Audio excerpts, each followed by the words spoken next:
Hello everyone and welcome back to our channel. In today's tutorial, I'm going to show you how to fix the rate limit exceeded in Claude 2026. The rate limit exceeded error appears when Claude detects excessive usage in a short time. This can happen even with normal use if the platform is busy. So let's fix it the right way. As you can see, this is one of the errors you might be encountering. It says the Claude has rejected your request with error code 429. So it's explaining the reasons you are even sending requests too quickly, you have hit your maximum monthly spend, or the model is currently very overloaded. So you're gonna go here and follow these few simple steps. The first thing you want to do is stop sending requests temporarily. This is critical. You're gonna wait for 2 to 10 minutes and do not refresh repeatedly. Do not send any messages.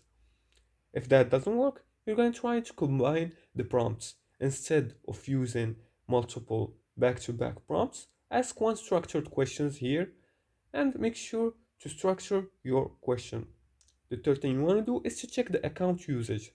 Heavy usage sessions can trigger limits, so take breaks between tasks and avoid automation or copy-paste spam.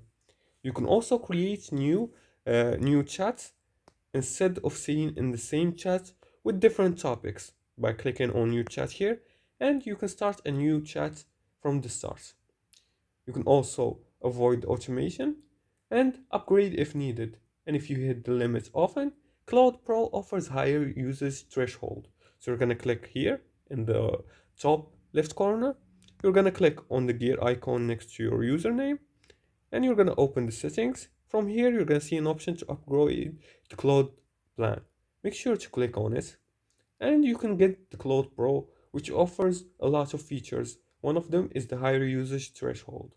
Now, the rate limits in Cloud are automatic and temporary.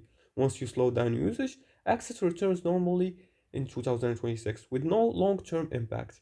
And this is it for today's tutorial. If you like this video and found it helpful, please like and subscribe and leave a comment below the video if you have further more questions about this topic. Thanks for watching and see you again in the next tutorial.